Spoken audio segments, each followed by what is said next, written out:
chaque fois. C'est un film qui passait et quand j'étais petite dans un cinéma de la Havane. Et c'était un cinéma qui nous avait, d'une certaine façon, qui nous avait accueillis comme un foyer parce que j'habitais, c'est-à-dire la maison où j'habitais, elle est tombée.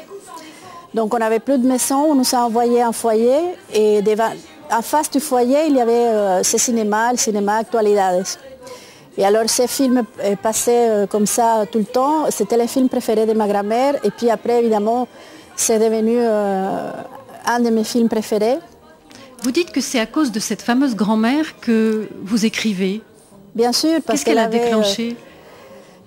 Elle avait beaucoup d'imaginaire et puis elle me donnait des livres complètement différents, pas pour mon âge évidemment, en français, des livres qu'elle lisait, elle me donnait Baudelaire.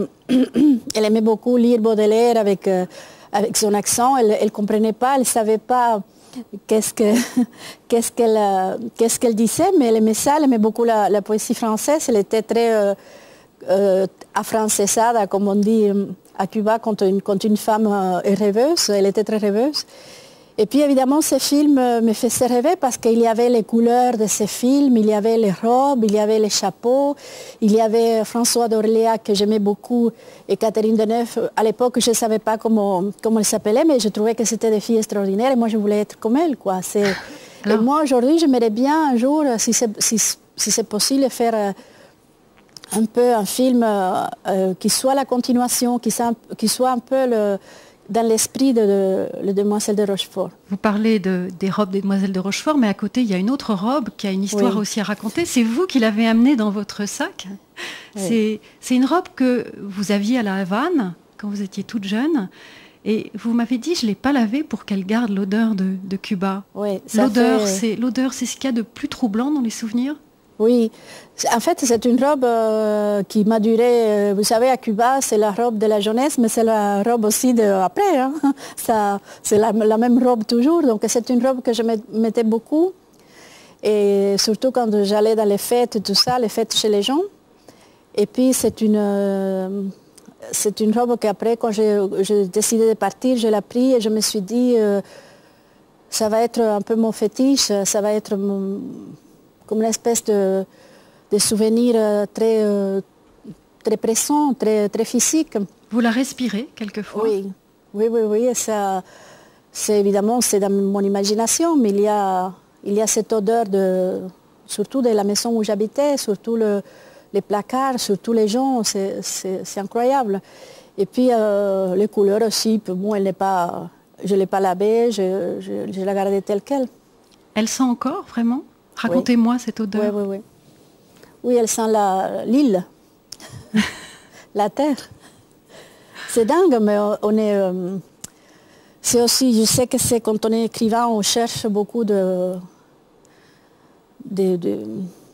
on s'accroche, quoi. On veut trouver des choses pour s'accrocher, on veut trouver aussi le spirituel, mais aussi un peu de matière. C'est pour ça que j'ai aussi des choses... Je garde par exemple, pour pouvoir écouter la mer, un énorme coquillage qu'on appelle kobo.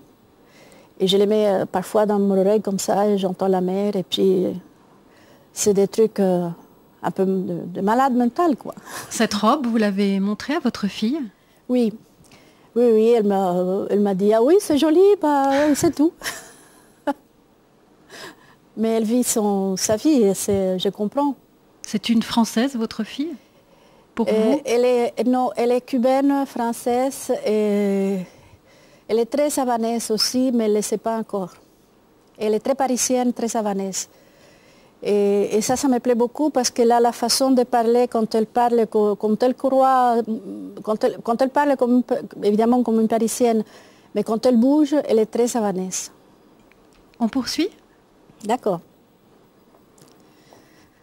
Alors, le voilà. Le voilà et en plus il parle. Ah, ça, on ne sait pas maintenant s'il parle ou il... Alors je...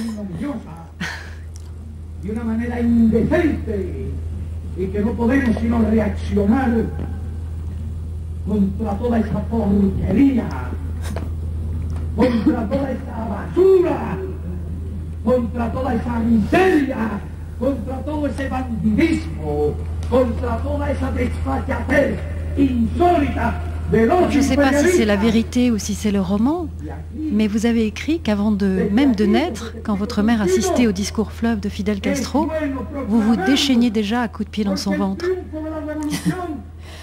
Ça, c'est le roman, mais c'est vrai que ma mère disait je ne pouvais pas aller dans le discours, dans les manifestations, parce que toi, tu étais dans mon ventre, tu étais toujours très inquiète. Donc c'est vrai, elle m'a raconté ça. Mais j'ai toujours été une gamine très inquiète. J'ai sauté partout, je n'arrêtais pas de monter sur les meubles, de me jeter sur tout. Donc c'est peut-être à cause de lui, mais je ne sais pas. Et quand vous le voyez, lui, vous ressentez quoi? Ça ne me fait pas rigoler, vous savez, parce que c'est un homme qui a quand même fait souffrir beaucoup de monde. Pas seulement à Cuba, pas seulement les Cubains. Depuis 48 ans, il est toujours là-bas, parce que même s'il n'est plus aujourd'hui la présence permanente, il y a quand même son frère qui est à peu près la même chose, ou peut-être pire. Et il y a tout son entourage qui n'a pas changé, et puis il y a toute cette politique, tout le castrisme qui est toujours là, et puis c'est un homme qui a changé la vie des Cubains. Je pense que pour beaucoup de temps, pour beaucoup de... On vous a entendu tout à l'heure dire « Vive Cuba libre ». Cuba sans Fidel, ça veut dire Cuba offert à George Bush? Non, je ne sais pas pourquoi on dit toujours ça, qu'après Castro, on va tomber dans les bras des Américains. C'est pas possible. Et puis avant, c'était pas comme ça. Ça, c'est ignorer vraiment l'histoire, la vraie histoire de Cuba. Je ne pense pas du tout à ça. En fait, c'est la version qu'il a voulu faire croire à tout le monde. Le monde entier a voulu le croire, donc c'est pour ça que nous, on se trouve aujourd'hui dans cette piège.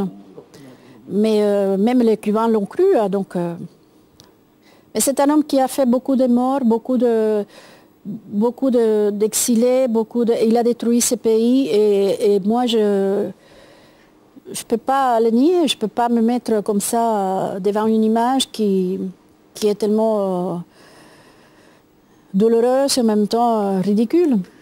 Aujourd'hui, il y a beaucoup de touristes qui viennent à Cuba, il y a une mode cubaine, il y a le public qui vient bronzer dans une des dernières patries du socialisme, voire un régime en voie d'extinction. C'est obscène.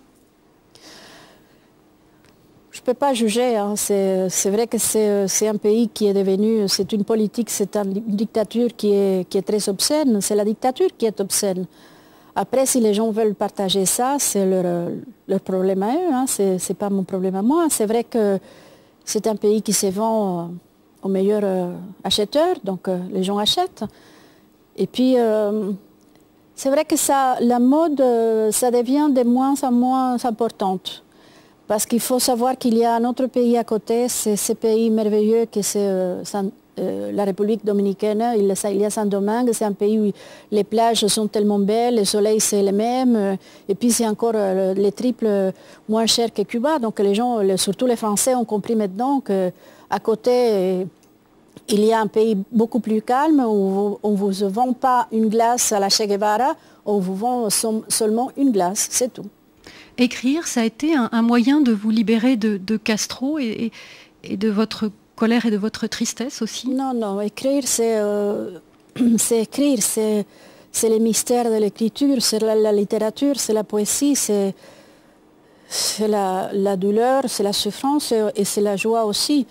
Mais je ne pense pas que je pourrais me libérer de Fidel Castro comme les exilés chiliens ne se sont pas libérés de Pinochet, ils parlent encore, ils sont toujours très touchés par ça, et les Argentins de la même façon, et puis les Espagnols aussi. Vous savez, c'est une dictature qui a fait quand même beaucoup de morts, beaucoup de blessés, beaucoup de gens exilés, et c'est quelque chose qui reste. Je pense qu'il y aura beaucoup de séquelles après les frères Castro. Je vous propose qu'on quitte